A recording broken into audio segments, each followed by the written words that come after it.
ዛሬ ሌሊት እንቅልፍ አታድረሃል? ልብ በሐሳብ ተጨንቆ ነፍስ ሰላም አታ ይሆን? ነገ ምን እሆናለሁ? ቤተሰቦቼስ? ኑሮስ? የሚሉ ጥያቄዎች የአእምሮ እስር ቤት ሆነዋል። መጽሐፍ ቅዱስ አትጨነቁ የሚለው ትእዛዝ ብቻ ሳይሆን ከጭንቀት እስር ቤት የምንወጣበትን ቁልፍም ይሰጠናል። ዛሬ ሁለት ታላላቅ ሰዎች ጭንቀትን እንዴት እንዳሸነፉ እናያለን። ቅዱስ ዳዊትን አስበው። በየዋሻው ተደብቆ በሳውል ሰራዊት እየታደነ በሞት ጥላ መካከል ይኖር ነበር።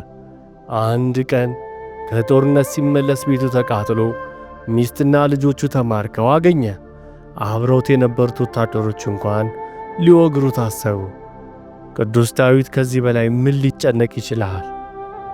ነገር ግን መጽሐፍ ቅዱስ እንዲህ ይላል፣ ቅዱስ ዳዊት ግን በአምላኩ በእግዚአብሔር በረታ።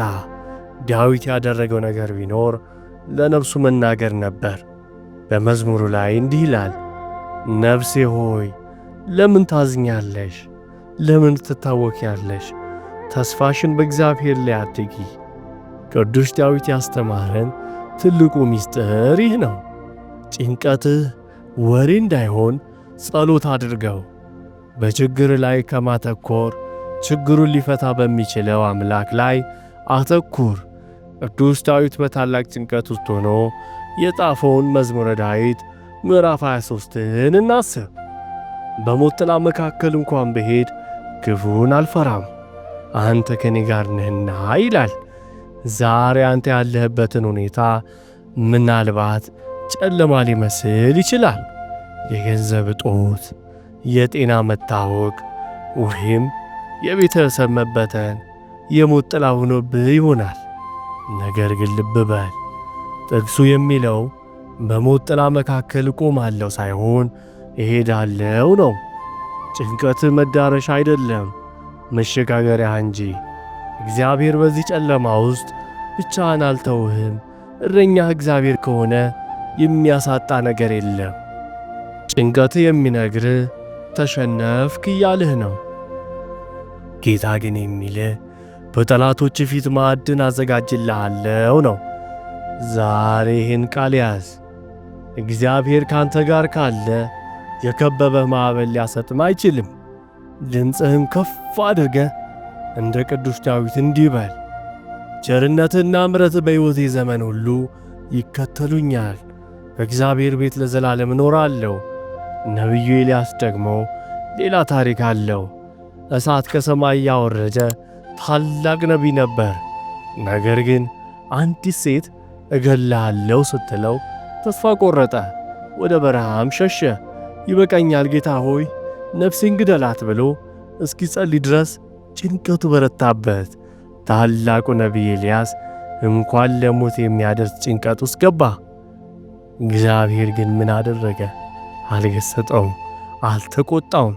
ይልቁንም መላእክትን ልኮ መገበው፣ እንዲያርፍም ፈቀደለት። ከዚያም በኃይለኛ ንፋስ ወይም በመሬት መንቀጥቀጥ ሳይሆን በለሆሳስ ድምፅ አነጋገረው።